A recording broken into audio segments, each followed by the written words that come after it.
সেই মাটিতে ফসলও ভালো হবে, মাটি যদি ভালো হয়। তেমনি মাতা পিতা যদি ভালো হয়, সন্তানকে ভালো হতেই হবে। তা হারায় পণ্ডিতের ঘরে যেমনি না পুত্র সন্তান হলো, তেমনি হারায় পণ্ডিত কি করেছে? যারা সাধু গুরু বৈষ্ণব, পণ্ডিত মানুষ তো, যারা সাধু গুরু বৈষ্ণব তাদের সকলকে ডেকে উৎসব করছে। ঈশ্বর হারায় পণ্ডিত অতি হর্ষিত, হারায় পণ্ডিত অতি হর্ষিত, হারায় পণ্ডিত অতি হর্ষিত, পুত্র মহোৎসব করে। হারায় পণ্ডিত অতি হর্ষিত, পুত্র মহোৎসব করে। এই ধরনী মণ্ডল, এই ভূমিকম্প হচ্ছে না? ভূমিকম্প হচ্ছে না? এ বুঝতে পারছো তোমরা? এ বুঝতে পারছো? এ বুঝতে পারছো না? আপনারা কেউ বুঝতে পারছেন না? সত্যি বলছি, মিথ্যা নয়। ভূমিকম্প হচ্ছে, যে যার জায়গায় বসে আছে সেদিন নড়বে না।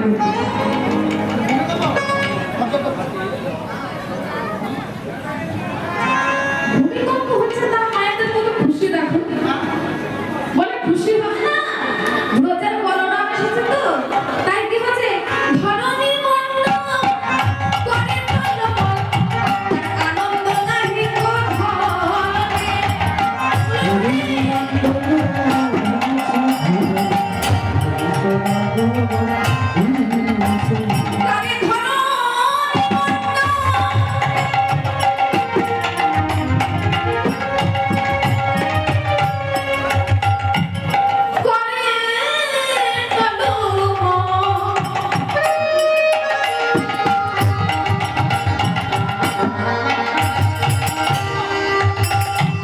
তার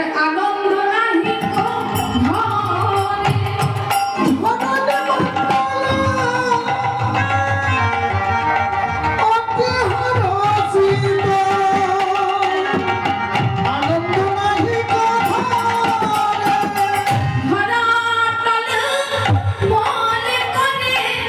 ধরাতল মনে করে, মল করে ধরাতল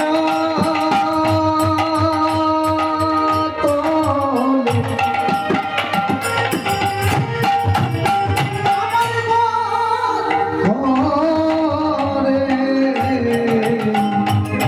আজ ধরা টলমল করে, মানে পৃথিবী নড়ছে। কেন নড়ছে না? কে এই শিশু যার পদস্পর্শে ধরিত্রী ভূমি কাঁপছে? বলে কাঁপবে না? এই বলরাম তো সেই নারায়ণ, নারায়ণের যার উপরে শয়নী আছেন অনন্ত নাগ। তা অনন্ত নাগের উপরে থাকে পৃথিবী। অনন্ত নাগের গড়াগড়ি খাওয়া মানে পৃথিবীরও গড়াগড়ি খাওয়া, তাই তো? তাই আজকে অনন্ত নাগ বলরাম আজ জন্ম নিয়েছে। তাই ধরণী মণ্ডল করে টলমল, আনন্দ নাহি গো ধরণী। তাই ধরণী মণ্ডল করে চলো আনন্দ নাই ঘরে। ধরাতল মনে করে, ধরাতলে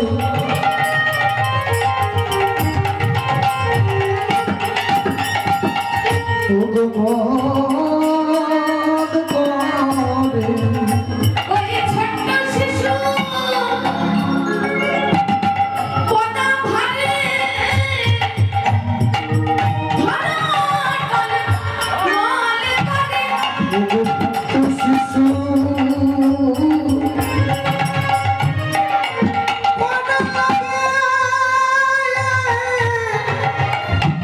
ও গো ধরা চলে মহল করে। ছোট্ট শিশু পদা ভারে। ছোট শিশু বড় ঘরে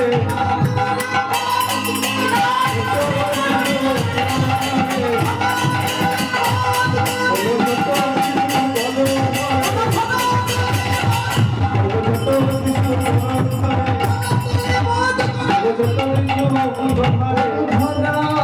তলে মহল করে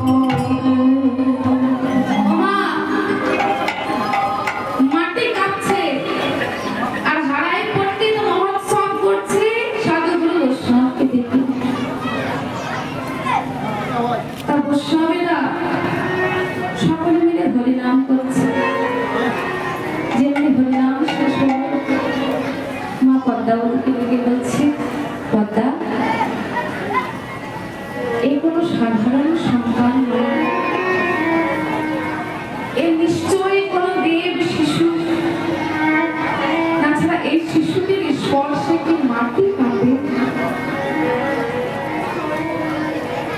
তুই বাবা এই সন্তানকে একটু দেখতে রাখিস, কারণ দেব শিশু তো বেশি দিনে সংসারে থাকার জন্য আসে না। যেমনি এ কথাটি মা পদ্মার কানে দিলেন, এবার মা পদ্মাবতী যে কাজই করুক না কেন তার মন পড়ে থাকে সেই ছেলের কাছে।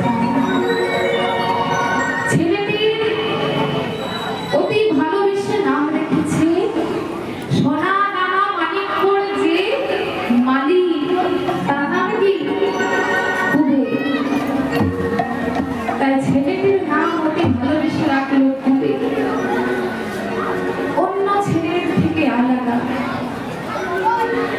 এখনকার ছেলেদের মতো নেই মা। সবাই নানান ধরনের খেলা খেলে, কিন্তু কুবের বন্ধুদেরকে সঙ্গে লয়ে বনে গিয়ে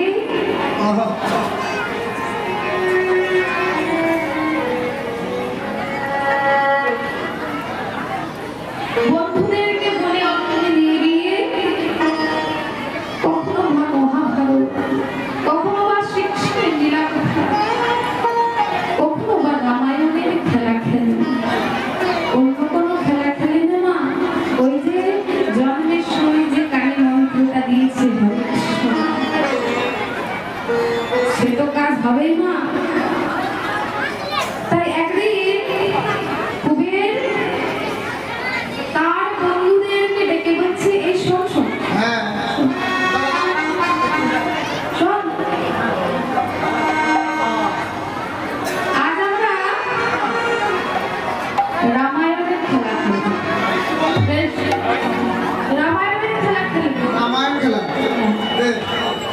তা তাতে তো অনেক চরিত্র লাগে, তাই তোরা সবাই রাজি আছিস তো? খেলবি তো? হ্যাঁ হ্যাঁ তোরা বলবে এই খেলবি? রাজি। খেলবি?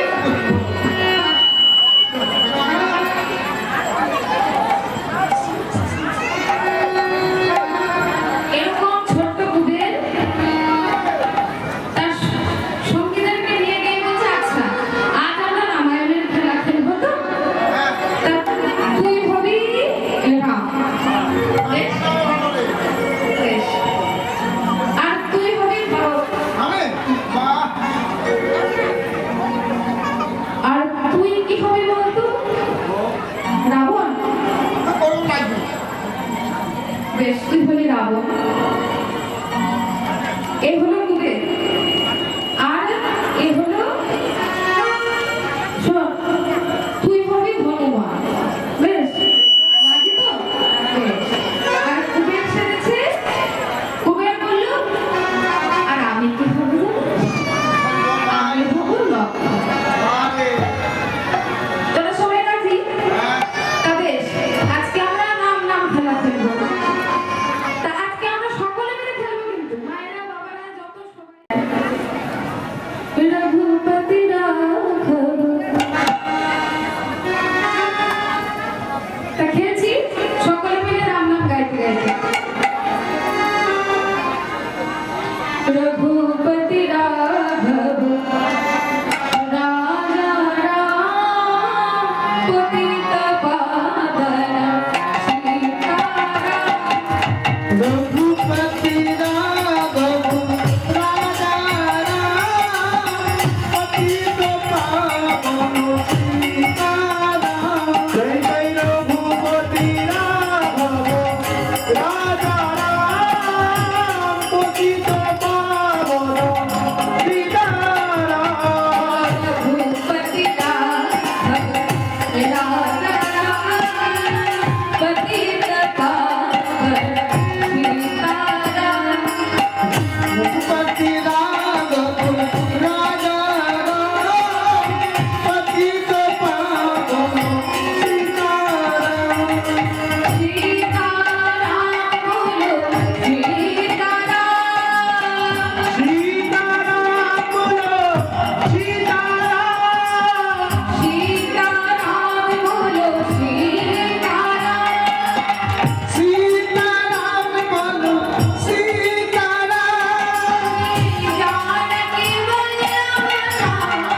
বলরাম,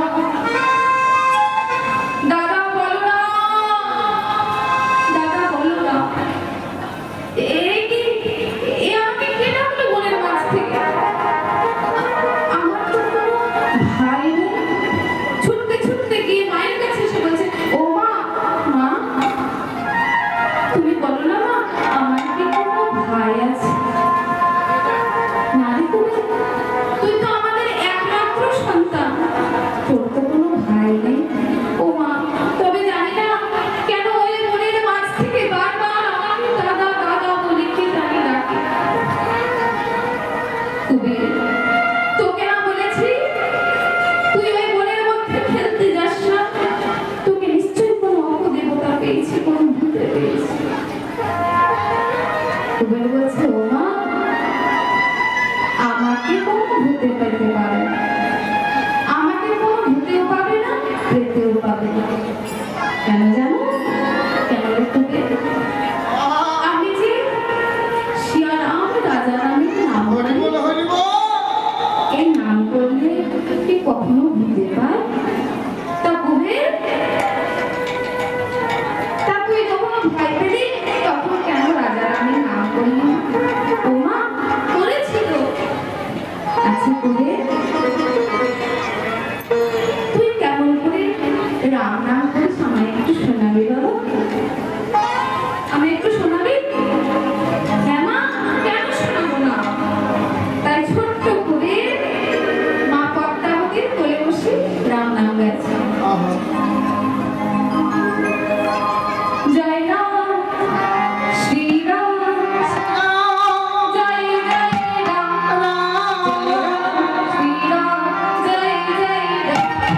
জয় রাম শ্রী রাম জয় জয় রাম। জয় রাম শ্রী রাম জয় জয় রাম। জয় রাম শ্রী রাম জয় জয় রাম। জয় রাম শ্রী রাম জয় জয় রাম।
এটা মনে করে পদ্মাবতীর গৃহের দ্বারে এসে দাঁড়িয়ে সন্ন্যাসী ঠাকুর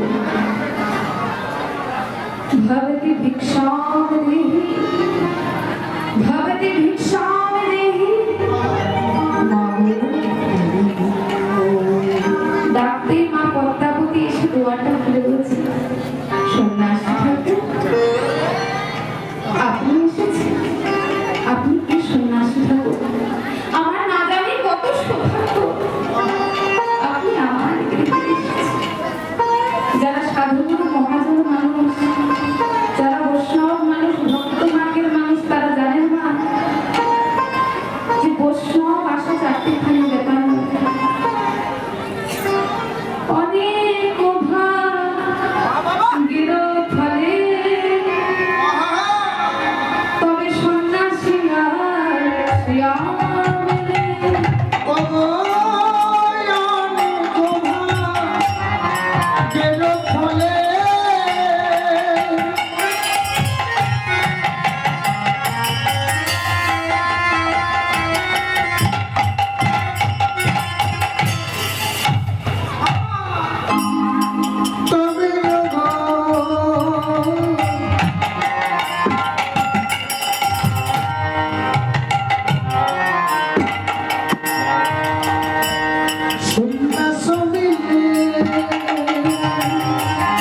তবে গৃহে হইতা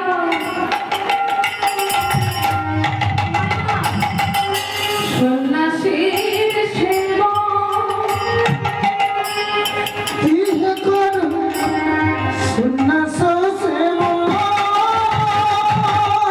এত অল্প ভাগ্যে হয় না গো।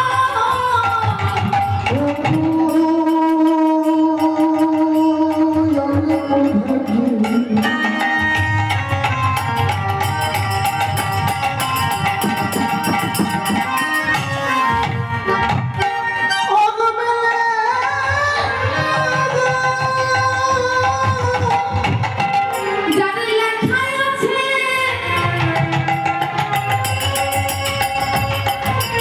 এই ভাগ্যে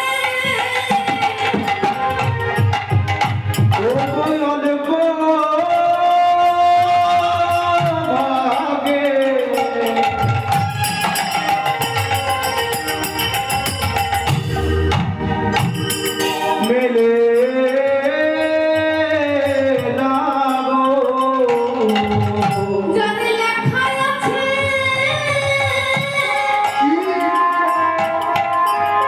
এই ভাগ্যে বলি তারি যদি সৌভাগ্যে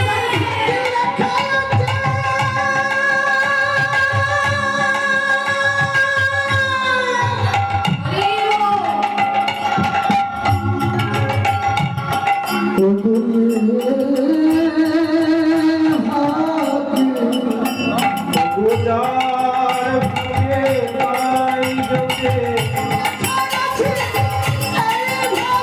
গোজার ভক্ত জোরে পাই থাকে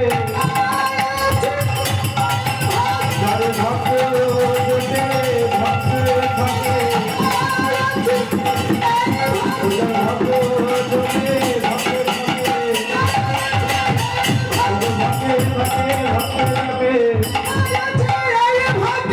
অল্প ভাগে মেলে না সন্ন্যাসী বাবাকে পদ্মাবতী মা ডেকে বলছে আসুন সন্ন্যাসী আসুন বসুন আমার গৃহে বসুন আজ আপনার এখানে সেবা হবে আসন পেতে দিয়েছে সন্ন্যাসী বাবাকে কিন্তু সন্ন্যাসী বাবাকে সেবা করতে এসেছি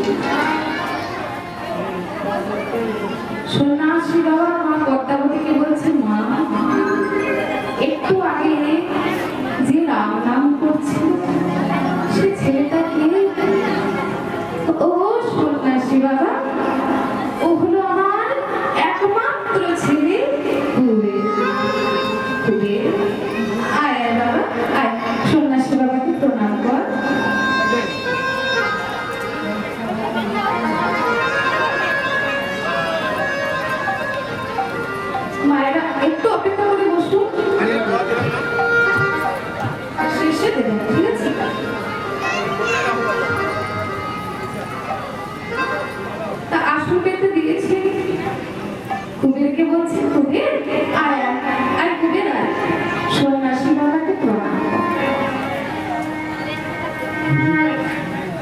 এই কি করবে?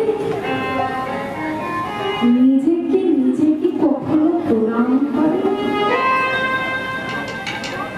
এমন কথা কেন বললো সন্ন্যাসী? এমন কথা কেন বললো? নিজেকে নিজে প্রণাম কেন করবে? এ কথা কেন বললো? তাহলে কে এই সন্ন্যাসী? এই সন্ন্যাসী বাবা আর অন্য কেউ নয়। এই সন্ন্যাসী হলো সতী মায়ের নবম গর্ভের সন্তান মহাপ্রভুর দাদা বিশ্বরূপ। এই বিশ্বরূপ কৃষ্ণের কাছে দীক্ষা নেবার পর, গুরুদেবের কাছে দীক্ষা নেবার পর তার